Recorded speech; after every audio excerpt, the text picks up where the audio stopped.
Bwana Yesu asifiwe. Na kusalimu ndugu katika jina la Yesu. Mungu wa mbinguni akubariki popote pale ulipo. Leo Bwana amenipa neema nikuletee ujumbe huu wa unyakuo. Na tutakuwa na mwendelezo wa matukio. Tutakuwa na mwendelezo wa matukio ya siku za mwisho. Tutaangalia kwa habari ya unyakuo. Tutaangalia kwa habari ya dhiki kuu. Tutaangalia kwa habari ya vita vya Gogu na Magogu. Tutaangalia kwa habari ya vita vya Harmagedon. Tutaangalia kwa habari ya mpinga Kristo. Tutaangalia kwa habari ya nabii wa uongo. Tutaangalia kwa habari ya taji kwa watakatifu na harusi kwa mwana kondoo. Tutaangalia kuja kwa Yesu Kristo mara ya pili duniani. Tutaangalia miaka 1000 na utawala wa Yesu Kristo duniani. Tutaangalia pia na vita vya Gogu na Magogu vya mwishoni. Tutaangalia kwa habari ya ufufuo wa wafu, jehanamu ya moto, kiti cha enzi kikubwa cheupe cha hukumu. Tutaangalia pia mbingu mpya na nchi mpya. Tutaangalia mihuri 7. Ni mambo mengi tutakayoangalia. Wewe ambaye bado hujasubscribe, ni vizuri ukasubscribe ili uwe wa kwanza pia tunapokuwa tunatoa mafundisho haya uweze kuelewa kwa habari ya matukio ya nyakati za mwisho.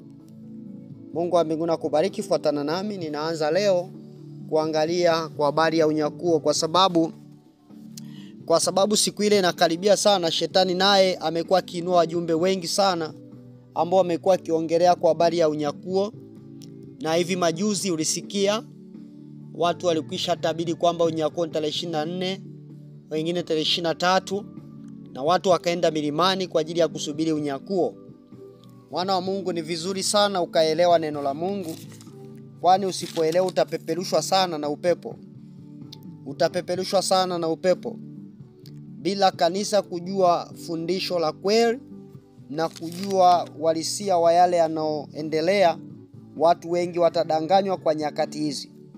Mimi nashauri kama kanisa tujifunze maandiko ili tujue nyakati na majira kama Wabeloya walivyofanya.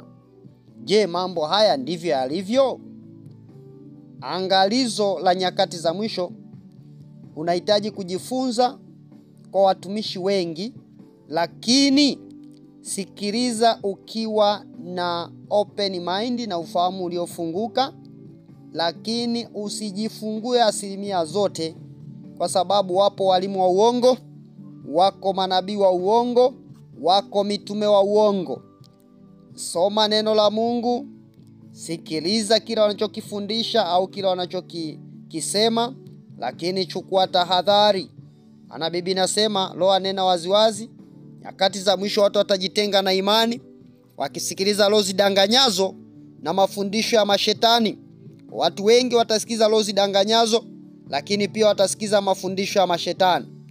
Watasikiza walimu wa mashetani, watasikiza manabii wa shetani. Kaa chini upekue, jadili kama mtu wa Mungu, lakini jambo la msingi jiulize, je, mambo haya ndivyo yalivyo? Basi nakusihi ufuatane nami tunapoendelea kuchambua kwa habari ya unyakuo wa kanisa. Leo tutakwenda kuangalia unyakuo wa kanisa. Ukisoma kitabu cha Wathesalonike wa kwanza sura yake ni 4. Wathesalonike wa kwanza sura yake ni 4. Nitaanzia kusoma mstari wake ni wa 16.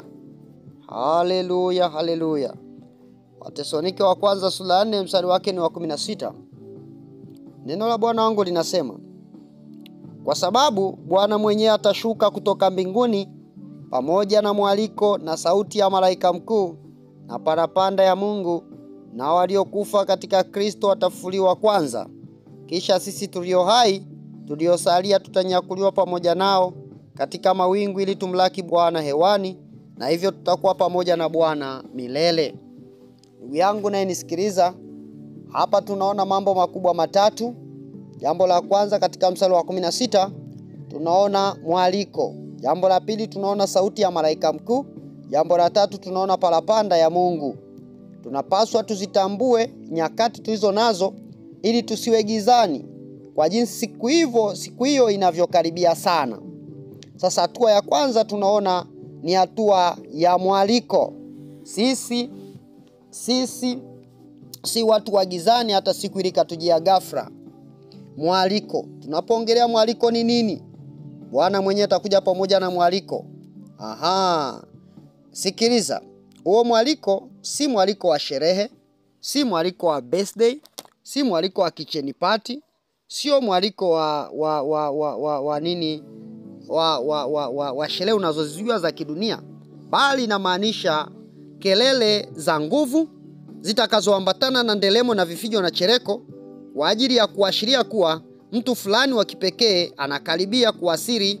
Mfano, rais akiwa anakuja sehemu, utasikia ving'ola, utasikia kelele zikipigwa, utasikia watu wakiambiwa kwenye mkutano wa furahisha au kwenye mkutano au kwenye uwanja fulani, rais atakuwepo pale, kwa ili watu wengine walio na shughuli waache shughuli zao wakamlaki huyo rais wao. Au bwana harusi, kwamba bwana harusi sasa anaingia ukumbini, kila mmoja afanye 1 2 3. Kwa hiyo watu watajiandaa kwa ajili ya kwenda kumlaki huyo mtu wa pekee au mtu maalum au mtu special anayekuja kwa wakati huo. Sababu ni nini ya kelele? Ni kumfanya mtu anayemngojea kujiweka tayari kwa ajili ya kumlaki. Atakapofika langoni mwake, isiwe ghafla tu anashangaa huyo hapo. Jambo la baraka na la furaha. Hata Yesu mwenyewe hajatuacha kwamba iwe siku ya ghafla tu kama watu wanavyodhani kwamba siku ya unyakuo itakuwa ni ghafla. Itakuwa ni ghafla tu. Hata Biblia yenyewe inakataa. Katika kitabu cha Wathesalonike wa kwanza sura yake ni ya 5, Biblia inatuambia kwamba lakini ndugu, kwa habari ya nyakati na majira hamna haja niwaandikie, maana ninyi wenyewe mnajua yakini ya kuwa siku ya Bwana yaja kama vile mwivi ajavyo usiku. Umeona? Inakuja kama mwivi. Lakini ni nini? Wakati wasemapo kuna amani na salama, ndipo uharibifu wajiapo kwa ghafla, kama vile utungu mjavyo mwenye mimba, wala hakika hawataokolewa. Bali ninyi ndugu hammo gizani. Sikiliza, nami naongea na kanisa hapa. Sisi hatumo gizani, wala wewe unayenisikiza popote pale ulipo haupo gizani. Eza ukiwa Kenya, ukiwa ugaibuni, ukiwa Marekani, ukiwa Tanzania, alimadamu na muamini Kristo, wewe haumo gizani hata siku ile ikupate kama mwivi. Mstari wa 5, kwa kuwa ninyi nyote mmekuwa wana wa nuru na wana wa mchana, sisi si wa usiku wala wa giza. Maana yake nini? Wewe haitakupata kwa ghafla. Kwa nini haitakupata kwa ghafla? Kwa sababu ya mstari huu wa 16. Mstari wa 16 unaosema katika Wathesalonike wa kwanza 16, kwa sababu Bwana mwenyewe atashuka kutoka mbinguni pamoja na mwaliko na sauti ya malaika mkuu na parapanda ya Mungu, nao waliokufa katika Kristo watafufuliwa kwanza. Ona hilo neno, atakuja pamoja na mwaliko. Biblia ya Kiingereza imesema katika Biblia ya KJV ya Kiingereza inasema, for the Lord himself shall descend from heaven with a shout. Nataka uangalie hilo neno, with a shout, with the voice of the archangel, and with the trump of God, and the dead in Christ shall rise first. Nadhani umenipata hapo. Neno shout. Hilo shout kwa Kiswahili ni kelele. Kwa hiyo hapa Biblia ya Kiswahili imetafsiri mwaliko. Kumbe litakiwa kuwa kelele. Atakuja na kelele. Sasa hizi kelele ni nini? Kelele hizi lengo lake ni kumfanya mlengwa aamke ili kujiandaa na tukio linalokwenda kutokea mbele. Ndio maana ya zile kelele. Ngoja nikurudisha hapa. Njoo katika kitabu cha Mathayo sura yake ni ya 25. Unajua kwamba kuja kwa Yesu Kristo kumefananishwa na wanawali 10. Kuja kwa Yesu Kristo kumefananishwa na wanawali 10 na sote tunafahamu. Acha nikusomee Mathayo sura yake ni ya 25, mstari wa 1 mpaka wa 13. Nisikilize.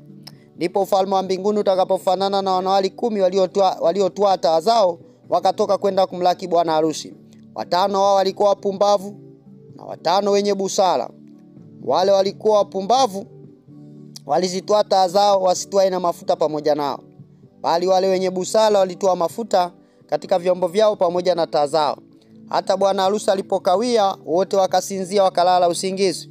Lakini usiku wa manane pakawa na kelele, haya bwana harusi, tokeni mwende kumlaki. Mahala wakaondoka wanawali wale wote, wakazitengeneza taa zao. Wale wapumbavu wakawaambia wenye busara, tupeni mafuta yenu kidogo, maana taa zetu zinazimika. Lakini wale wenye busara wakawajibu wakisema, sivyo, hayatatutosha sisi na nyinyi, afadhali shikeni njia mwende kwa wauzao mkajinunulie. Na hao walipokuwa wakienda kununua, bwana harusi akaja, nao waliokuwa tayari wakaingia pamoja naye harusini, mlango ukafungwa. Angalia mstari wa 10. Na hao walipokuwa wakienda kununua, bwana harusi akaja, nao waliokuwa tayari wakaingia pamoja naye harusini, mlango ukafungwa. Umeona kuna kitendo hapo, kuna movement hapo. Mstari wa 11. Halafu wakaja na wale wanawali wengine wakasema, Bwana, Bwana, utufungulie. Mstari wa 12. Akajibu akasema, amini nawaambia, siwajui ninyi. Mstari wa 13. Basi kesheni, kwa sababu hamjui siku wala saa. Angalia mwana wa Mungu, tunaona wote walilala usingizi. Wote waliishiwa nguvu wakalala wote. Wanawali wote 10 waliojulikana kama wenye hekima na waliojulikana kama wapumbavu wote walilala. Lakini tukio la hekima na upumbavu lilijulikana mwishoni. Kama unavyoona leo, kila mtu anasema ameokoka. Kila mtu leo anamwamini Kristo. Ukimwambia mpokee Yesu, anasema nimeokoka, namwamini Yesu. Kwa sababu leo kila dini wanaokoka. Ni jambo la kumshukuru Mungu. Lakini leo kila mtu ameokoka, anamwamini Yesu. Sasa hilo tukio la wanawali 10 lilijulikana mwishoni. Hekima na upumbavu vyote ni mwishoni. Kwa kawaida mpumbavu hajui kama yeye ni mpumbavu, ila atakuona wewe ndo mpumbavu. Haleluya mwana wa Mungu. Nimekwambia hivi, wote walilala usingizi. Kwa nini? Kwa sababu walipoona kungoja kumekawia, wakalala usingizi. Lakini kilichoamsha ni nini? Ni kelele. Ndizo zilizoamsha. Bila kelele, ambao tunasema mwaliko, hata hawa wanawali wenye akili, wenye hekima, wasingelimuona Bwana anapokuja. Kwa hiyo kilichofanya wakamuona Bwana ni kelele. Ndio maana nakwambia hivi, bila kelele hakuna anayeweza kumuona Bwana. Ndio maana Bwana cha kwanza anatuma mwaliko. Huo mwaliko, hizo kelele ni kelele za watumishi wa Mungu wanaotumwa kokote kule duniani kwa ajili ya kuwaita watu kwamba haya njoni jamani, harusi tayari, mkamlaki bwana harusi. Bwana Yesu asifiwe sana. Kama mwaliko huo usingepita kwanza, au rais anapokuja mwaliko usipite, kelele isipite, bila shaka huenda hata rais angelikuja watu wasijue, angelikuwa kama mtu wa kawaida, watu wasingelimuona. Ndio maana nasema kama mwaliko huo usingepita kwanza, hakuna mwanamwali yoyote angeweza kutambua kuja kwa Bwana wetu Yesu Kristo au kuja kwa Bwana wake. Wote ingewajia kama mwivi, kama tulivyosoma Tesalonika wa kwanza sura ya 5. Wote ingewajua kama mwivi. Lakini jambo hili ni muhimu ili kumwandaa nani? Bwana harusi, kumwandaa bibi harusi. Aache mambo yake anayoyafanya, aanze kujiweka tayari kwamba Bwana yuko mlangoni. Ndio maana utaona wale wanawali wale ambao ni wapumbavu walijulikana ni wapumbavu mwishoni. Kwa nini? Hawakuitii ile kelele. Kilichofuata, wakaanza movement ya kuanza kutafuta mafuta. Ili hali wameambiwa tayari anakuja. Ndio maana walipoyapata yale mafuta, wakarudi wakakuta mlango umefungwa. Bwana Yesu asifiwe sana. Muda walikuwa wanaungojea ukao umewasili, lakini jambo la kushangaza, walikuwa wana mafuta ya ziada. Acha nirudi hapa. Bila mwaliko au kelele, hakuna ambaye angetengeneza taa yake. Swali linakuja, hatua hii ilianza lini? Ilianza wapi katika kanisa? Hii hatua ya mwaliko, hii hatua ya kelele. Bwana Yesu asifiwe sana. Unajua kanisa limepitia katika vipindi mbalimbali. Ninapoongelea kanisa simaanishi dini au dhehebu. Ninamaanisha watu walioitwa kutoka miongoni mwao. Watu waliokombolewa popote pale walipo duniani.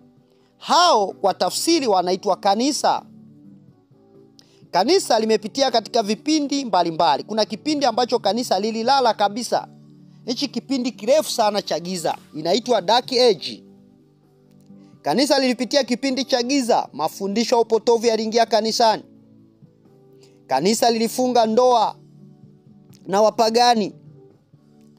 Ukristo ulioana kabisa na upagani na kuendelea hivyo kwa muda mrefu sana ya miaka, mamia ya miaka. Muda wote kanisa lilikuwa limelala. Tuliona kwamba kanisa tayari likawa limefunga ndoa na mataifa. Tuliona kipindi kile hata msamaha ukaanza kuuzwa kanisani. Watu kabisa wakaanza kununua cheti cha kutenda dhambi. Watu wakitaka kubatiza watoto wanatoa fedha. Watu wakitaka kufunga harusi wanatoa fedha. Kwa huduma ilibadilishana na fedha. Lakini tunaona Bwana alipoanza na ujumbe wa kumwamsha kwanza bibi harusi toka usingizini ili kumfanya jiweke tayari na atengeneze taa yake na hakikishe pia taa yake inayo mafuta ya ziada. Alianza kuwatumia wajumbe waliopiga kelele ya kuamsha bibi harusi. Kwanza nirudi hapa, tunapoongelea mafuta ni Roho Mtakatifu. Na mafuta ya ziada ni ufunuo wa Roho wa Mungu, ufunuo wa Roho Mtakatifu. Kwa hiyo huu mwaliko ni uamsho wa Roho Mtakatifu ambao unatangaza ujio wa Bwana wetu Yesu Kristo kulichukua kanisa lake na watu wake. Kulichukua kanisa lake ambao ni watu wake na kuambia watu wajiweke tayari kumpokea Bwana wao. Kama tulivyoona katika Mathayo sura ya 25 na mstari wake ni wa 6. Tumeona pale vitu vingi. Mstari wa 6 anasema, lakini usiku wa manane, pakawa na kelele, haya bwana harusi tokeni mwende kumlaki. Usiku wa nini? Wa manane. Sasa huu usiku wa manane ulianza lini? Tunaona kwamba ilianza kipindi cha wanawamsho wa kina Martin Luther. Wajumbe hawa ambao Martin Luther mjumbe wa kanisa la 6 kama sijakosea. Si kanisa la 5 la 6 hapo, utaangalia historia vizuri, lakini mjumbe huyu wa kanisa la 6. Na tunaona mwisho aliwatumia tena kupitia mjumbe mwingine wa kanisa la 7 au akina William. Huyu mjumbe huyu. Acha niwataje wajumbe ambao Mungu aliwatumia kuamsha watu. Kuna mjumbe huyu anaitwa Martin Luther. Historia inaonyesha Martin Luther alikuwa padri wa kanisa Katoliki, lakini alikubali kutoka kanisa Katoliki kwa sababu kanisa Katoliki lilikuwa limepotoka, limeacha misingi ya neno la Mungu. Aliandika hoja nyingi kupinga. Ndio huyu aliyeanza kusema aliposoma kitabu cha Paulo, akasema mwenye haki ataishi kwa imani. Kwa nini kanisa linaendelea kufanya vitu hivi? Kwa huyu aliamsha watu wengi sana. Ndio aliyepelekea hata Biblia kuandikwa, kwa sababu Biblia zilikuwa zisomwi na walei, yani watu wa kawaida. Zilikuwa zinasomwa na makasisi tu. Na kuanza kutafsiri Biblia. Kwa ni huyu ambaye alitumika kuanza kuamsha bibi harusi. Bibi harusi waamke, amkeni. Tunaona akatumia mpaka wakina William Branham. Akatumia mpaka wakina John Wesley. Hii inaitwa sauti ya mwaliko wa kanisa hili la mwisho, ambalo Mungu alianza kuliamsha wakati huo akitumia wajumbe. Sasa kumbuka wakati ule ulikuwa miaka 1000 na huko 1000 ngapi huko, mingi sana. Tulikuwa hatujafika miaka 2000. Sasa hii imepita kama miaka 500 na kidogo. Sasa imepita miaka 500 na kidogo. Hebu angalia, je, sauti ya kanisa hili, kelele za kanisa hili la mwisho la Laodikia, unajua itakuwaje? itakuwa ni kelele kubwa sana kupita kelele walizopiga kina William Branham, walizopiga kina Martin Luther. Kwa nini itakuwa ni kelele? Bwana yupo mlangoni kufika, amtwae yule mwanamwali mwelevu, mwanamwali mwenye akili, aliyeitii sauti ya mwaliko na kuanza kutengeneza taa yake. Hivyo mwana wa Mungu, popote pale ulipo, ni kukubali kabisa kutengeneza taa, kwa sababu mwaliko umeshaanza. Watu wanaitwa kabisa kwamba njoni mlaki bwana harusi. Tengeneza taa yako kwa kutoka kwenye mifumo ya dini na madhehebu na kuanza kuishi maisha ya utakatifu kama mtu anayemngojea bwana wake. Huko ndiko kutengeneza taa zetu. Lakini cha ajabu, watu wanaendelea kung'ang'ania na udhehebu na dini, hawataki kutengeneza taa zao. Hawataki kutengeneza taa zao. Wako bize na dini na desturi za dini na madhehebu. Nataka nikwambie, siku ile itakujia ghafla, wala hautaokolewa. Ukisoma kitabu cha Luka sura yake ni ya 12. Mstari wake ni wa sasa ngapi? Luka sura ya 12. Luka 12 mstari wake ni wa 35. Neno la Bwana wangu Yesu linasema, viuno vyenu na viwe vimefungwa na taa zenu ziwe zinawaka. Nanyi weni kama watu wanaomngojea bwana wao atakaporudi kutoka harusini, ili atakapokuja na kubisha wamfungulie mara. Heri watumwa wale ambao bwana wao ajapo atawakuta wanakesha. Amini nawaambieni, atajifunga na kuwakaribisha chakulani, atakuja na kuwahudumia. Mstari wa 38. Na akija zamu ya pili au akija zamu ya tatu na kuwakuta hivi, heri watumwa hao. Bwana Yesu asifiwe sana. Sasa changamoto ni kubwa kwamba je, hao watumwa watamngoja bwana wao? Watakubali kutengeneza mafuta na kuwa na mafuta ya ziada? Hilo ni swali ambalo najiuliza, na wewe mwenyewe unapaswa kujiuliza. Changamoto ni kwamba baadhi ya watu, hata wale walioamshwa wakati wa kina Martin Luther na wakina William Branham, hawakuwa na mafuta ya kutosha au mafuta ya ziada ambao unaitwa ufunuo wa Roho, ili kuwawezesha kudumu katika huo mwaliko ulioanza wakati wa Martin mpaka kuja kwa Yesu kulichukua kanisa, au mpaka wakati Yesu atakapokuja kulichukua kanisa. Tunaona kihistoria kilichowatokea watu wengi sana ni wao kudumu katika udhehebu, kudumu katika dini. Tunaona huyu Martin Luther amefanya kazi kubwa. Wale waliopokea uamsho wakajitengenezea ngome, wakaanza kuitwa Waruthelani, wakaanza kuitwa wanadini. Hawakuruhusu Roho Mtakatifu, Roho wa Mungu, kufanya kazi ndani yao ili kuwavusha na kupiga hatua ya kwenda kwenye mafunuo mapya.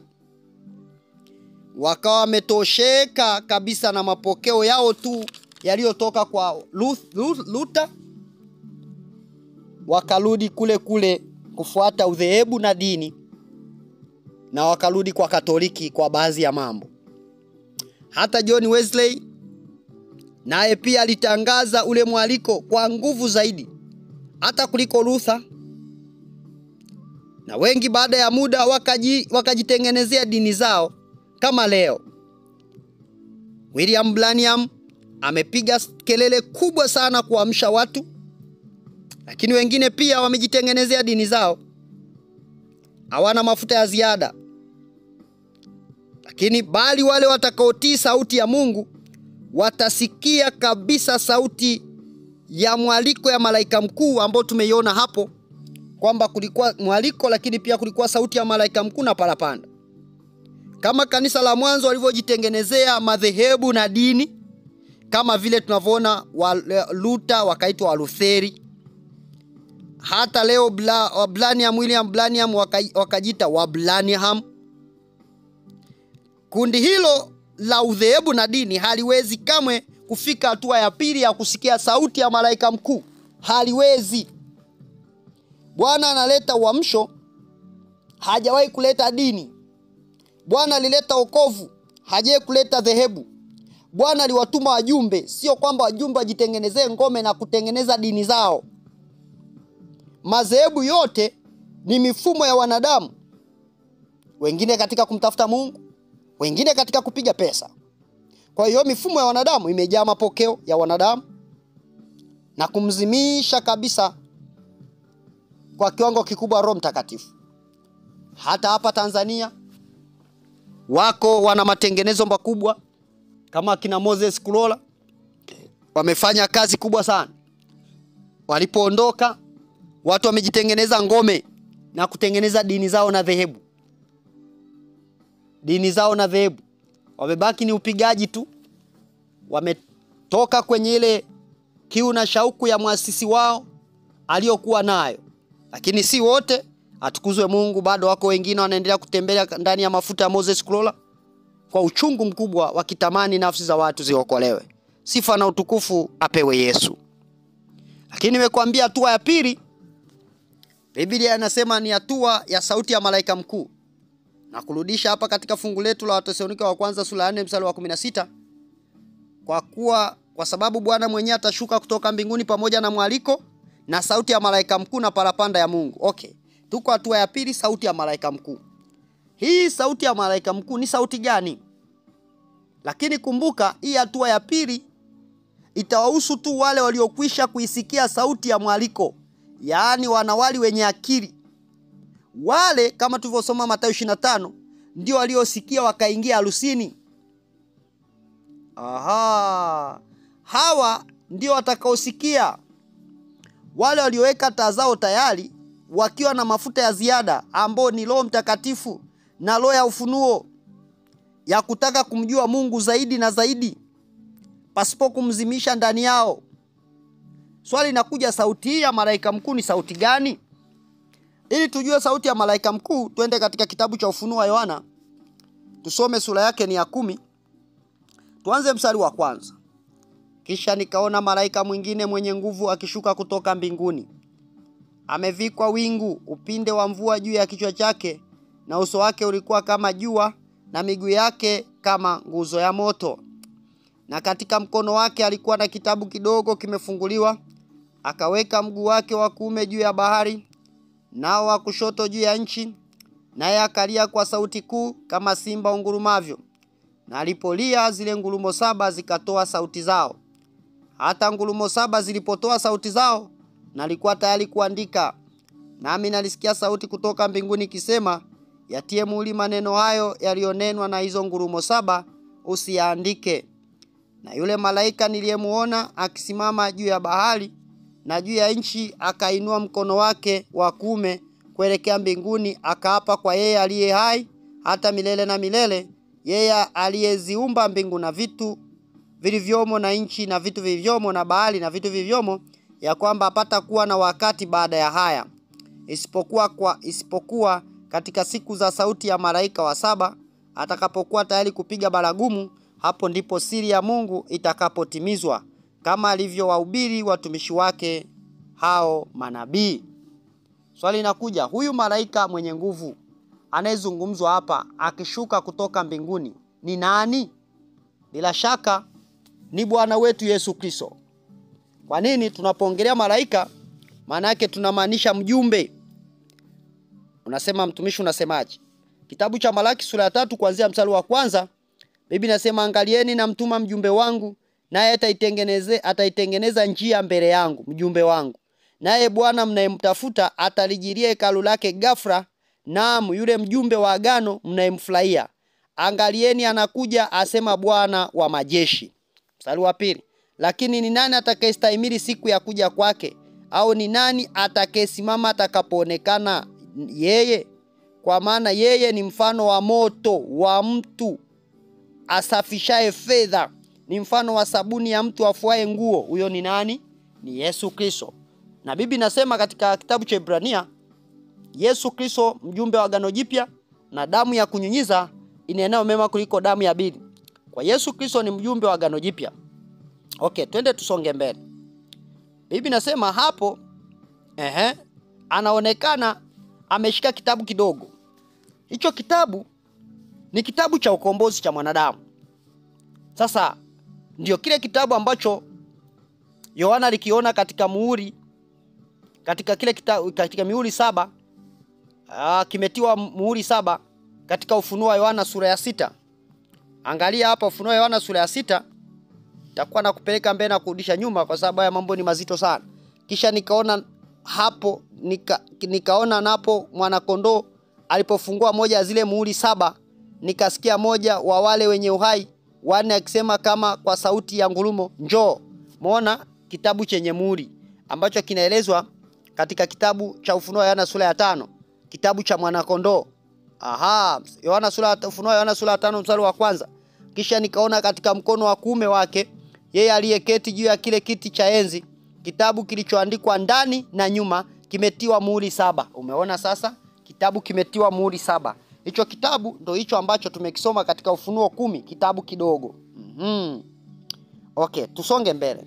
Tunaona alipokuwa kitamka alisema hakutakuwa na wakati baada ya hapa.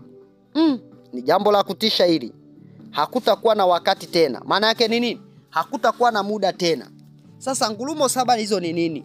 Of course ni siri ambayo tunaona hata Yohana hakuruhusiwa kuandika. Kwa nini hakuruhusiwa kuandika? Hizi ni siri, na hizo ni siri ambazo hazijarekodiwa mahali popote kwenye Biblia. Ni siri zitakazokuja kufunuliwa au kufichuliwa katika hatua hii ya pili, ambayo ni kwa ajili tu ya kumpa bibi harusi imani kubwa itakayompeleka kwenye unyakuo. Sasa sauti ya malaika mkuu ni siri ya zile ngurumo 7. Hiyo ndo sauti ya malaika mkuu. Ni siri ya zile ngurumo 7 ambazo zitakuja kuhubiriwa kwa bibi harusi aliyeko ulimwenguni kote, awe Australia, awe Canada, awe Marekani, awe Tanzania. Madam ni bibi harusi, zitahubiriwa kote. Na hizi ngurumo 7 zitakapotoa sauti zao, ndipo bibi harusi atapata imani kauri. Umeona sasa? Atapata nini? Imani kamili ya kwenda kwenye unyakuo. Kwa hiyo katika uamsho huu yatahubiriwa mambo ambayo hayajaandikwa kwenye Biblia. Si kwamba yanapingana na Biblia, haimaanishi kwamba yanapingana na Biblia. Hapana, bali ni nini? Ni mambo ambayo hayajarekodiwa katika Biblia. Yatakuwa ni ufunuo wa mambo mapya mahususi tu kwa wale wa Kristo ambao wameitikia wito wa sauti ya mwaliko au kelele walioamshwa. So uamsho huo hautakuwa watu wote wa duniani. Hautakuwa watu wa dunia nzima, hapana, bali utakuwa ni wa kikundi kidogo sana cha watu ambacho Bwana alikipa neema ya kuvuka hatua ya kwanza ya mwaliko. Wakasikia mwaliko, wakaamka, wakatengeneza taa zao, wakatoka kwenye dini, wakatoka kwenye udhehebu, wakatoka kwenye misingi yao. Zile lengo za ngurumo, lengo lake zifunuliwe siku za mwisho. Na hizo ngurumo zitakapokuwa zinatoa sauti zao, hao wengine hawatafahamu chochote. Kwao wataanza kuona kama ni imani mpya, ni dini mpya imezuka duniani. Kama leo unavyoona ngurumo zinaendelea kutokea, watu wanaendelea kupewa siri mpya. Watumishi wa Bwana wanaendelea kuchukuliwa katika roho. Kama tunamwona mtumishi wa Bwana Nabii Aston Adam Mbaya kutoka Kongo, na watumishi wengi sana wanabebwa na Kristo, wanapelekwa kule kwenye maisha zaidi ya kaburi, wanafunuliwa siri nyingi ambazo zijaandikwa. Tunakuja tunaambiwa, lakini wanadini hawataelewa, watasema ni dini mpya, hawataamini wala hawatajua. Lakini kumbe hizo zinatuongezea imani kubwa sisi wateule wa Bwana, sisi bibi harusi, ili kwenda kwenye unyakuo. Kwa mfano, amekuja na mambo kama wanawake wasijirembe, wanawake wasisuka, wasipake makeup, wasitoge masikio, wasitoboe masikio, wasitoboe pua. Lakini alienda mbali zaidi, akasema aliona mtoto kuzimu, mtoto mdogo kuzimu. Wanadini walishangaa sana. Inakuwaje mtoto mdogo aende kuzimu? Lakini alieleza kwamba huyu mtoto aliingizwa kwenye uchawi akiwa mdogo. Kumbe watoto wadogo kwa ufunuo mpya wanaweza wakaenda kuzimu wakiingizwa kwenye dhambi na wazazi wao. Umeona sasa? Mtoto mdogo anaingizwa kwenye uchawi, mtoto mdogo anasukwa nywele, mtoto mdogo ametobolewa masikio. Kwa hiyo mtoto anaingizwa kwenye nini? Kwenye mateso na wazazi wake. Lakini hayo yote ni siri. ambazo zimefunuliwa hazijaandikwa kwamba mtoto mdogo anaenda kuzimu. Lakini kwa sababu ya siri hizi ambazo wengine watasema ni imani mpya, ni dini mpya, lakini kwa wengine waliosikia mwaliko, walioamshwa kwamba mkeni, bwana harusi anakuja, watasikia, wataelewa na watatengeneza taa zao kama vile ambavyo tumetengeneza taa zetu. Mimi niliposikia sikukubali tena nibaki kwenye michanganyo, maana haya madhehebu yanaita wameokoka, lakini utakuta bado wanawake ni wachungaji, wanawake wanatoboa masikio, wanawake bado wanajilemba na wanaimba kwaya na wanahubiri. Lakini watu wote waliosikia sauti hii ya kelele, wengi wametoka kwenye makanisa yana madhehebu haya, na wengi wanaendelea kumwabudu Mungu katika roho na kweli katika makanisa yanayohubiri utakatifu. Na kama hayo makanisa hayapo, ni afadhali uabudu mwenyewe, ujiungamanishe na kanisa wanalohubiri kweli hata kwa njia ya mtandao. Hatujiunganisha hata kwa njia ya mtandao popote pale ulipo, kuliko kwenda kujitia unajisi. Kwa nini utaikosa mbingu? Kwa kutokuwa na ufahamu. Bwana Yesu asifiwe sana. Ndio maana Biblia inasema kwamba Bwana Yesu atakuja pamoja na sauti ya mwaliko na sauti ya malaika mkuu. Utakaposikia sauti ya malaika mkuu, ndipo tunaingia hatua ya tatu ya parapanda ya Mungu. Turudi kwenye fungu letu. Hatua ya tatu ni parapanda ya Mungu. Wathesalonike wa kwanza sura yake ni 4 mstari wa 16 na wa 17. Kwa sababu Bwana mwenyewe atashuka kutoka mbinguni pamoja na mwaliko na sauti ya malaika mkuu na parapanda ya Mungu, na waliokufa katika Kristo watafufuliwa kwanza. Mstari wa 17. Kisha sisi tulio hai tuliosalia tutanyakuliwa pamoja nao katika mawingu ili tumlaki Bwana hewani, na hivyo tutakuwa pamoja na Bwana milele. Umeona hapa parapanda ya Mungu. Hapa ndipo watu watakaposikia sauti ya Mungu ikiwaita huko waliko, na Biblia inasema waliokufa watafufuka kwanza, wapewe miili ya utukufu na kuungana na wale walio hai na kwenda kumlaki Bwana mawinguni. Kama vile Lazaro alivyosikia sauti ya Bwana wetu Yesu Kristo, Lazaro toka huku nje, akasikia ile hali alikuwa amekufa. Ndivyo kadhalika itakavyokuwa hata kwetu. Tukisoma Yohana sura ya 5, tukisoma mstari ule wa 28, neno la Bwana inasema, mstajabie maneno haya, kwa maana saa yaja ambayo watu wote waliomo makaburini wataisikia sauti yake. Nao watatoka, wale waliofanya mema kwa ufufuo wa uzima, na wale waliotenda mabaya kwa ufufuo wa hukumu. Lakini angalizo hapa, waliotenda mabaya hawatafufuka kwanza. Watakaofufuliwa kwanza ni wale ambao walikufa katika Kristo. Wale waliokufa dhambini wataendelea kulala katika mauti huko, kusubiri ile siku ufufuo wa hukumu katika ile siku ya mwisho. Hii ndio hatua ya mwisho, na sisi tulio hai miili yetu itabadilika kufumba na kufumbua ili kuungana na waliofufuliwa kwanza, waliokuwa wamekufa katika Kristo, alafu tutakwenda kumlaki Bwana mawinguni. Hivyo watakaoanza kusikia sauti ni waliokufa katika Kristo Yesu. Sio Wakristo wote watanyakuliwa, ni wale tu waliokubali kutengeneza taa zao na kusikia sauti ya malaika mkuu, alafu kisha watasikia parapanda. Ndio maana lazima mwana wa Mungu sikie. Sio watu wote watafahamu kama unyakuo umepita au umetokea. Watu wasiofahamu wataendelea na shughuli zao kama kawaida, wataendelea na maisha yao, kwa sababu unyakuo itakuwa ni siri kwa dunia, bali kwa wana wa Mungu wataambiwa, watasikia kabisa. Hakutatokea vurugu kama wengi wanavyosema, hakutatokea ajali za barabarani kama wengi wanavyosema. Hata kama ile dereva ameokoka, atanyakuliwa, gari litaenda, litatulia. Hata kama kwenye treni, hata kama kwenye ndege, hakutatokea vurugu kama unavyojua. Bwana Yesu asifiwe sana. Hakutatokea vurugu kama unavyojua. Na jambo la msingi ni kujiweka tayari. Ni kujiweka tayari kwa habari ya unyakuo. Ni kujiweka tayari kwa sababu saa usiodhani yuaja mwana wa Adamu. Barikiwe sana kwa kusikiliza, na kipindi kinachokuja nitaendelea sasa na kufafanua zaidi kwa habari ya unyakuo. Sasa bado sijafika mwisho. Nitakuja hapa nitakwambia nini dalili yake na nini maana ya kanisa. Nitakuja nikwambie kunyakuliwa kwa kanisa. Nitakuja nikwambie mifano kwenye Biblia. Nakwambia jinsi ya kanisa itakavonyakuliwa na sifa za wale watakaonyakuliwa watakuwaje.